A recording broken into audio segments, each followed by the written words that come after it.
I'm Alex Baldwin, and I want to know how hard it is to follow your dreams. Since I was young, motorsport has been a huge part of my life. I have immersed myself within the sport, but I've never had the opportunity to race competitively.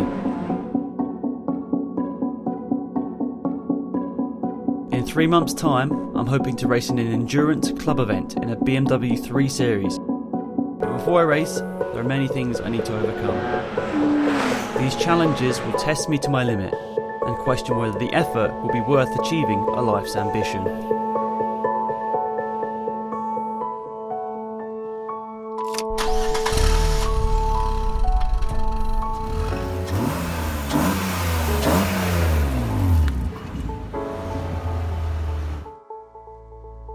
I remember back in primary school, my dad got me into motorsport by showing me stuff like Formula 1 on TV.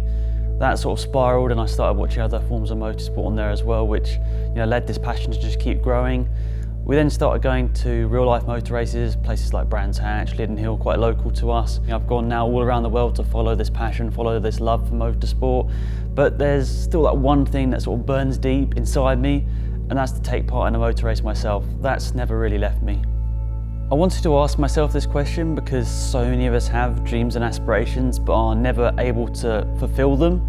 I wanted to know, if you dedicate yourself to your dream, how hard is it to achieve it?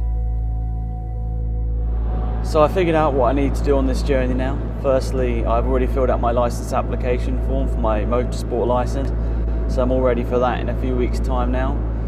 Then I'll need to work on the budget, understand how much money we're going to need for this whole thing, and hopefully maybe put together a bit of a fundraiser to sort that all out. Then I need to go ahead and buy all of the safety equipment, and there's lots of that for motorsport, so that's going to be another expensive task. Then I'll need to get to work learning the simulator, give me a bit of practice on the track in a game before the actual thing. And today we're on the road to go and meet Abby Pulling. She's a racing driver who's going to give us a little bit of information about how important fitness in motorsport actually is. So how did you get into motorsport? Well, I got into motorsport through my dad. He used to race stock rods, oval racing in the dirt. And I used to go along to that when I was like 3, and then he started racing motorbikes. And I went along to that again, long circuit, so yeah. How would you find like motorsport outside the driving? Because there's a lot of behind the scenes stuff, isn't there? Yeah, you have to keep your nutrition and fitness and everything as well as you can. So how much should I be focusing on fitness before my first race? Well, so fitness is really important because it just keeps you mentally focused and it gets you prepared. It depends what level you're at. You always want to be kind of working towards the level above. So what do you think I should be focusing on as like a rookie driver? Like, what's the first thing I should be training? I think just stamina. Stamina is really important in any kind of racing. You don't want to be getting worn out by the end of the weekend or anything. You need to keep on top of that. And I guess your arms as well. You don't want your arms getting achy towards the end of the weekend. After hearing what Abby had to say about fitness in motorsport, I decided to go to my local gym and speak to a personal trainer in order to find out what I needed to be focusing on. I spoke to Craig, who took me through a number of unique tests, which allowed me to understand what areas of the body I needed to train before my first motor race. He set me a number of aims before this race. Firstly, to lose 2 kilograms, and then to train my upper body strength, focusing on my neck and my arms.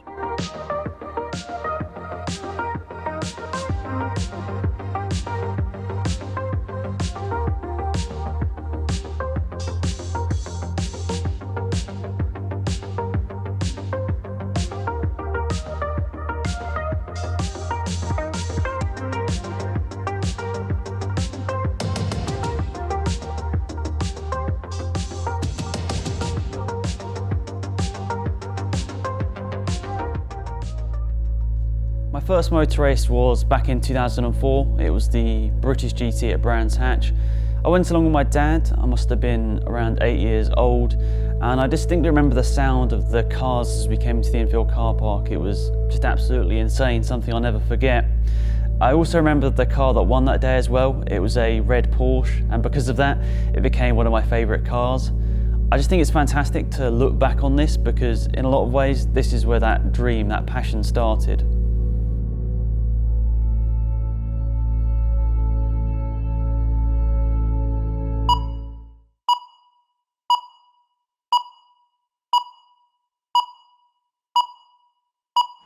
One of the biggest problems with motorsport is its cost. It's not cheap and accidents do happen. To understand how I gained the interest of sponsors, I spoke to professional racing driver Jamie Cailan. If you come from family that can afford to take you all the way to the top, then you don't have to work on the finances, you have to work on just the motorsport. The financial side of things is always hard. You always want to try and leave that to someone else. We use Cailan, for example. They have like 80 plus employees from here to the States. So you can only imagine the outgoings of wages and team hotels, transport for the team. And so my F4 season with Cailan was 90% funded by sponsors. And every single sponsor I had came from someone I knew. When you get up single-seater wise, it then gets stupid. You need sponsors of over 100,000 individually. Sometimes you might need a big one of, like say $500,000. If anyone down the road or anyone in England had the money and thought, you know what, I want to go racing, they could just go to a race team, they tell them the price and they pay it, and then that's it, they're a racing driver. It's as simple as that. Do you have any advice for me to sort of go to anyone for sponsorship? I'd probably focus on motoring companies, and given social media following and what you've got on the YouTube side of things, that is really what you can sell to sponsors, is your audience, your exposure, your screen time, your clicks and things like that is really what they want to see.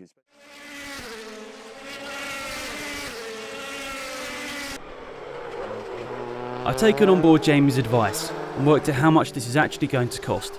Our total is £4,000. Factoring in money from sponsors and personal contributions, we're still £800 short. To help us reach this goal, I've set up an online fundraiser and we only have 1 month to reach our target. If we don't obtain that, the dream is over. But that's the reality of motorsport. No money, no race.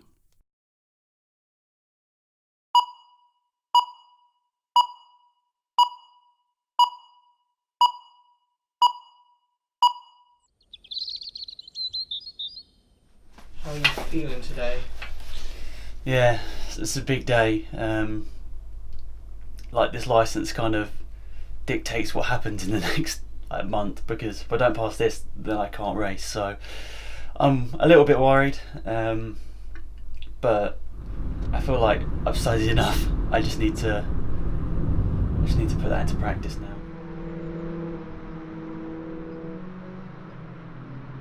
My racing licence is split into a written and practical test in the car, during which an instructor will guide and assess my ability to safely and consistently drive around the circuit. Cheers. First gear. Let's go.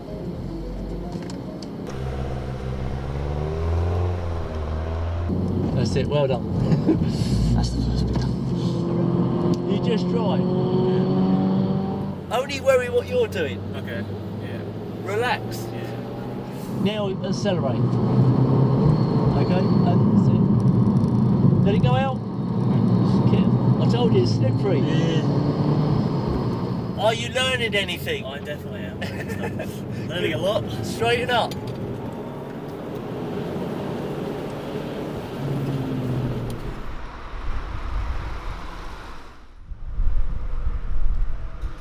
We passed. He passed. Good stuff. I'm not gonna lie, I was really worried going into that, because there is just so many things that could go wrong, and once you get out on track, that's the nervous bit. You went around for a couple of laps beforehand. I'm like, oh my god, I'm not going to be able to do this surely. But Will, the instructor, really helped me, and I think I improved quite a bit over the 10 or 15 minutes I was in the car. So obviously a big learning experience ahead. That's only just a license done, but exciting times. Relieved. I remember a couple of years ago I started sort of emailing people to try and get this dream going again. I was just emailing hundreds of companies each week to try and get someone to sponsor me to go motor racing, and Unsurprisingly, no one got back to me and that just didn't happen. But I turned this dream into something else and I started up a YouTube channel around 2011, 2012, focused on motorsport, and it's kind of come full circle because people have started watching my content on there. I grew to a decent size and now I'm getting opportunities all around the world to go out to motor races and live the dream in a slightly different way. So it's kind of weird that I took this different route, but I've sort of ended up getting to that same end goal.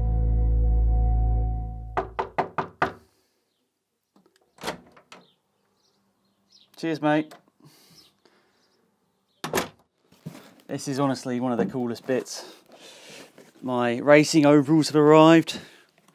Full sponsors, all of them on there, which is fantastic. But I think also my name being on there brings it home. Like, this is actually going to happen.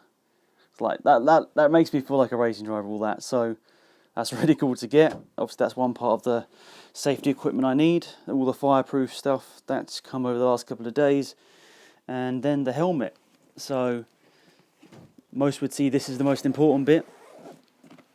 So this arrived recently, went and tried a few on, got one that fitted properly, got the tinted visor on there as well, I think that helps me, and then the head and neck restraint on the back to make sure I'm all up to date and all the safety standards are met, so that's good.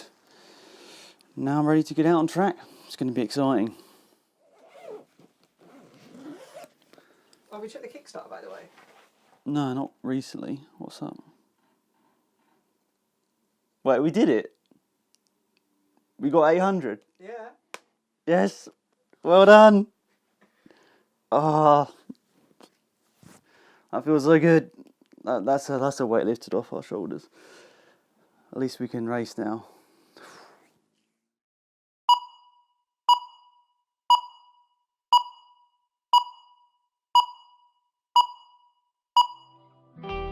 After passing my licence, as well as obtaining the funds and equipment needed to race, I went to speak to Dan Rowbottom, who currently races in the British Touring Car Championship.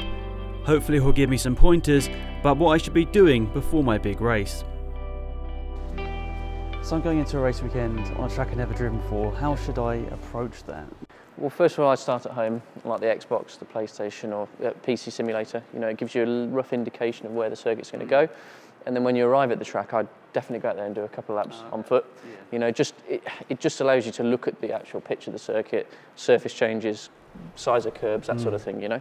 And then just go out there and take a tentative few laps. So you think you can learn a lot of that sort of stuff, like the bumps and how high the curbs are on simulators? Yeah, you can now. I think that's the hardest thing is learning the pitch of the circuit on the sim, because you're static. Yeah. In a car, obviously, as you know, it's not static, but yeah, for sure, it's a lot better than it used to be. So how important is testing before I go out on track for the first time? Really important. You know, you're looking at going to your first event, so you need to get out there and get some experience of the circuit, of the car, of yourself, you know, because every driver has a different technique. Yeah. So, should I be looking at anything particular, or? A little bit like we discussed before, we're learning the circuit. You know, focus your time on surface changes, curbs, and try and pick out some reference points for yourself, like braking and turning, to help yourself along. So you're in the car before the race. How do you sort of visualise everything before you start? Well, the first thing to do is try and grab half an hour on your own, really. You know, just to get your head in the zone and to try and figure out what you're expecting. You know, you need to look at where you've qualified or where you're starting and who else is around you. So I usually just like to take half an hour, do some visualisation, do a lot of visualisation techniques across the weekend anyway, but especially half an hour before the race. Just trying to make a bit of a pre-plan. You can never really plan, but you know, you can kind of go, well, if that car goes that way, I'm going to go that way, and just have some sort of time around, and you know, get yourself ready and just try and stay calm. Awesome. Works for me. Won't work for everybody, but that's what works for me. After taking on board all of the advice I've been given, I got to work. I took part in several track days in a Formula Ford single-seater, a GT Ford Puma, and finally a Mazda MX-5.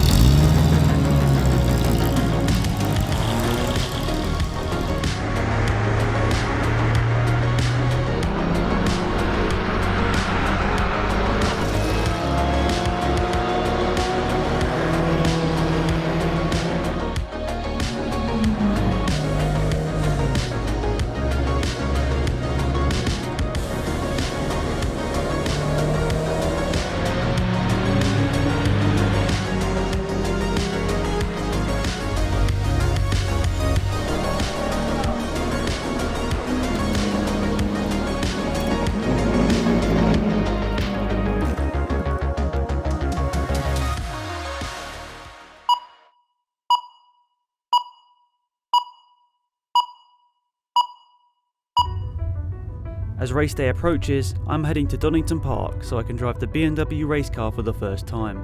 I'll also meet up with my teammate Sam, who will give me a couple of pointers and help me settle into the car.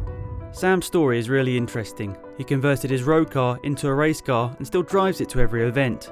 He started racing 3 years ago and has never missed a race. It's a great way to show everyone that there's a way into motorsport on a smaller budget. Morning. How you doing? Welcome to Donington. Welcome to the car. You have a good trip up? Yeah, same trip up. Good. Fantastic. I mean, so when I started with this car, it's fairly immeasurable, to be honest. Because the road car. Yeah, because it was a standard road car, and the difference, while you're aware that it is enormously faster, it actually feels like a bigger difference than it is. So how's Alex been doing today? I'm actually really impressed. It's a funny thing, you say, oh yeah, you can come and drive my pride and joy, my racing car at alarming rates while I'm sat next to you, and you never really know what to expect, but actually, straight away I felt like quite reassured. So that's what he's out there doing right now, I hope, and I'm going to jump in and see how he's getting on, but honestly, I've been really pleased so far. Certainly happy to send him out there and race him. Starting to hang me off the harnesses a bit, which is nice.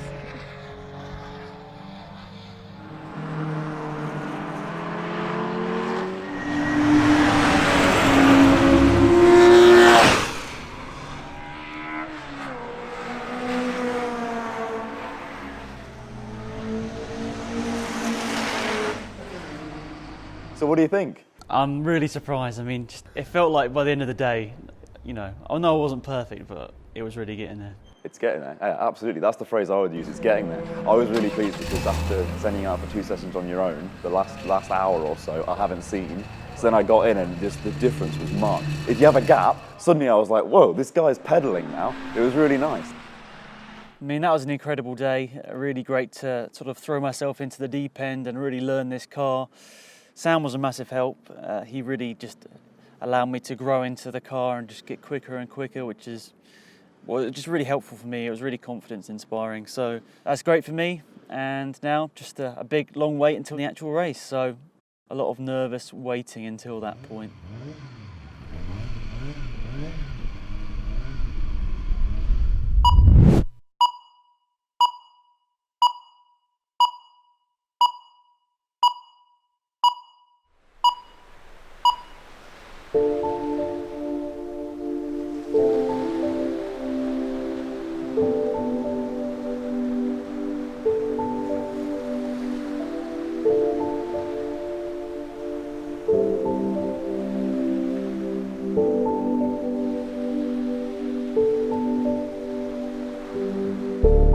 I like to come up here from time to time as it allows me to clear my mind. It also allows me to think of ways that I can improve myself.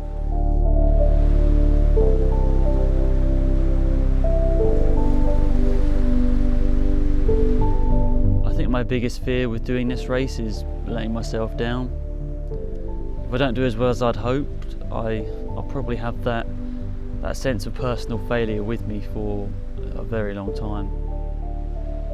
I get caught up so much in success or failure and nothing in between, but I suppose in reality it could just go straight down the middle, could just be okay, but my mind just doesn't work like that.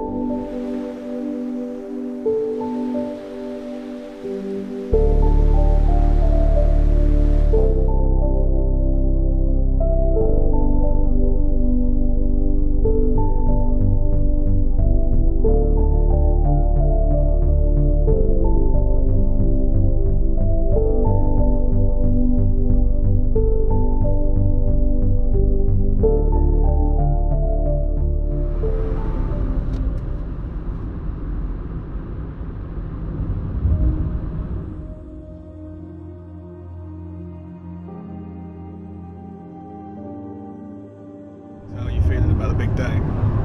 Yeah, I think it's suddenly starting to, hit home, like it's actually happening. Obviously quite nervous. I mean, we've done all the track days and stuff now, so I feel as prepared as I could be. But obviously it's a totally different story once we get to the race, so probably need a bit of time to myself before the race just to focus, and then yeah.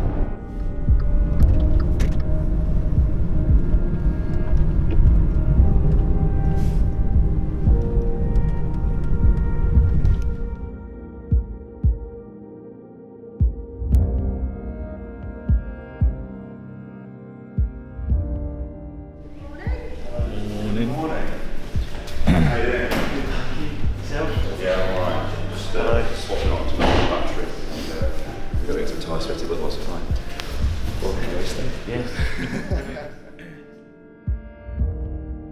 45-minute race, a mandatory pit stop for everybody, whether they've got a driver change to do or not, in the middle third of the race.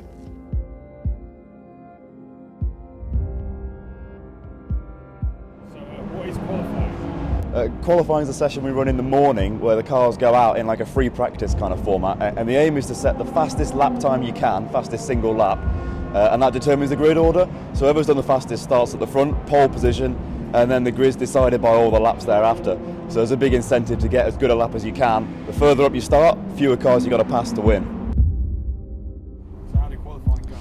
Yeah, a bit of a crazy experience. It started in the rain, so that was quite exciting. I didn't really get a chance to push it just because I was just trying to get it around and do enough laps to qualify me. But yeah, once Sam got in the car, it was obviously rapid. How do you think you're going to approach the race? Do you have any ideas? I think Sam's going to do the first half of the race, so I've just got to focus on my lines, focus on my braking points. But hopefully by then it will be dry, so I know the lap time I can do, so it's just now to try and replicate that in the race. What do you think is going to be going through your mind when you line up on those grids? Well, when Sam hands over to me, obviously going to be a lot of adrenaline. I didn't sleep very well, so hopefully I won't be too tired. But no, I'll be fine. It won't be too dissimilar to what I've been doing so far. I've just got to focus. But yeah, really, really excited now. But yeah, just a bit of a nervous wait at this point. This is just a series though, as the red lights go out, the race gets underway. Dan Rogers now, who's got past Sam McKee. The two of them they're still side by side. Sam McKee goes up the inside into Druids to get past Dan Rogers once again. This is for second in Class C. Rogers is coming back round the outside. The two of them are side by side, so come down towards Graham Hill Bend.